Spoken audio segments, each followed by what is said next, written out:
பேவ் point ஆப்போட version 2 யூஐயில் வந்து DTH reload செய்கிறது வந்து டிடிஹெச் ரீலோடில் வந்து நாங்கள் உதாரணமாக சன்ரைக் ரீசார்ஜை பற்றி பார்ப்போம். சன்ரைக் ரீசார்ஜ் போகிறதுக்கு டிடிஹெச் பட்டனை கிளிக் பண்ணி உள்ளே போங்க.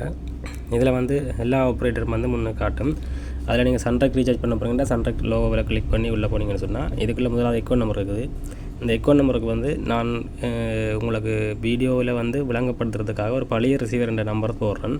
அந்த நம்பர் போட என்ன நடக்குதுன்னு பாருங்கள். அந்த நம்பரோட டீட்டெயில்ஸ் காட்டுது.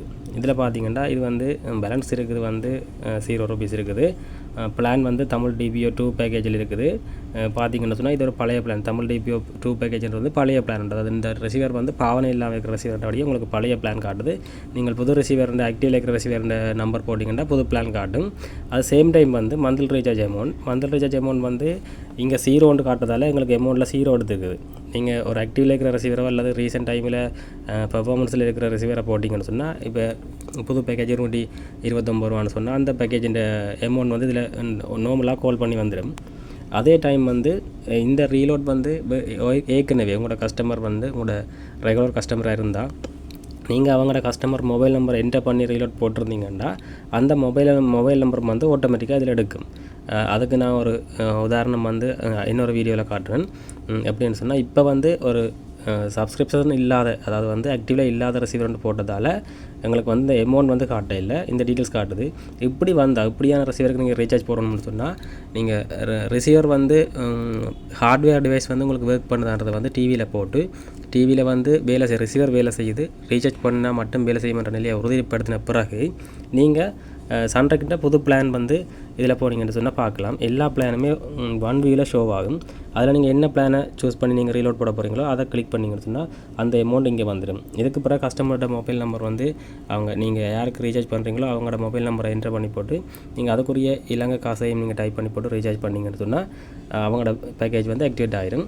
இந்த ரிசீவர் வந்து நீங்கள் ஒர்க் பண்ணக்கூடிய ரிசீவராக இல்லையான்றதை வந்து நீங்கள் கட்டாயம் உறுதிப்படுத்தின பிறகு போடணும். இதில் வந்து மந்த்லி ரீசார்ஜ் அமௌண்ட் 0 காட்டுச்சுன்னு சொன்னால் கட்டாயம் நீங்கள் புது பிளான் சூஸ் பண்ணி போடலாம்.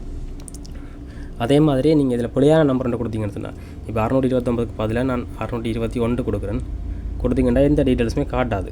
சரியா? கொஞ்சம் பாருங்க. சன்ரைக்கில் போயிட்டு நான் ஒரு சரியான நம்பர் கொடுக்கல டீட்டெயில்ஸ் காட்டுது. அதுவே பிழையான நம்பர் கொடுத்தோம்னா டீட்டெயில்ஸ் காட்டாது. சரி, அப்போ நீங்கள் இதில் வந்து டீட்டெயில்ஸ் காட்ட இல்லைன்னு சொன்னால் 2 காரணம் இருக்கும் அதுக்கு டீட்டெயில்ஸ் காட்டாதுக்கு. ஒன்று வந்து சன்ரைக்கின்ற சர்வர், இப்போ நாங்கள் ஒரு டீட்டெயில்ஸ் எடுக்கிறோம் வந்து சன்ரைக்கின்ற ஒஃபிஷியல் சர்வரில் தான் இந்த டீட்டெயில்ஸ் எடுக்கிறோம். நீங்கள் செக் பண்ண டைமில் சன்ரைக் வெப்சைட் வந்து ஏதாச்சும் டவுன் டைம்லேயோ அல்லது ஒர்க் பண்ணாமல் இருந்துச்சுன்னு சொன்னால் இந்த டீட்டெயில்ஸ் காட்டாது. ஒரு ரீசன்.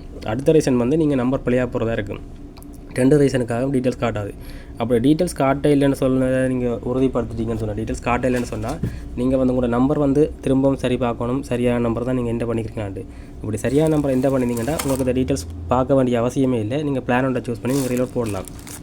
அதே டைம் வந்து நீங்கள் பிழையான ரீலோட் நம்பருக்கு வந்து ரீலோட் நீங்கள் போட்டிங்கன்னு சொன்னால் கண்டிப்பாக அது ஃபெயில் தான் ஆகும். ஸோ அதனால் நீங்கள் பிழையான நம்பராக சரியான நம்பரான்றதை வந்து நீங்கள் கட்டாயம் சரி பார்த்து போட வேண்டியது உங்களோட கடமை. இது வந்து சன்ரைக் ரீலோட் போகிற சம்பந்தமாக தொடர்பு. சன்ரைக் ரீலோட்லேயும் வந்து நிறைய பிளான் இருக்குது. அந்த பிளான்களை வந்து சூஸ் பண்ணி இப்போ நீங்கள் சன்ரைக் ரீசார்ஜை பொறுத்த வரைக்கும் நீங்கள் எந்த பிளானில் இருந்தாலும் நீங்கள் ரீசார்ஜ் போடுற சரியான அமௌண்ட்டை போட்டிங்கன்னு சொன்னால் அந்த பிளானுக்கு பேக்கேஜ் மாறிடும், ஆட்டோமேட்டிக்காக மாறிடும். டிஸ்கனெக்டில் உள்ள ரிசீவருக்கு காசு போட்டிங்கன்னா ஆட்டோமேட்டிக்காக மாறும். அதில் ஒரு பிரச்சனையும் இல்லை. ஓகே, இவ்வளோ தான் சன்ரைக் ரீசார்ஜ் பண்ணுறது. அடுத்த வீடியோவில் அடுத்த ஆப்ரேட்டரை பற்றி பார்ப்போம்.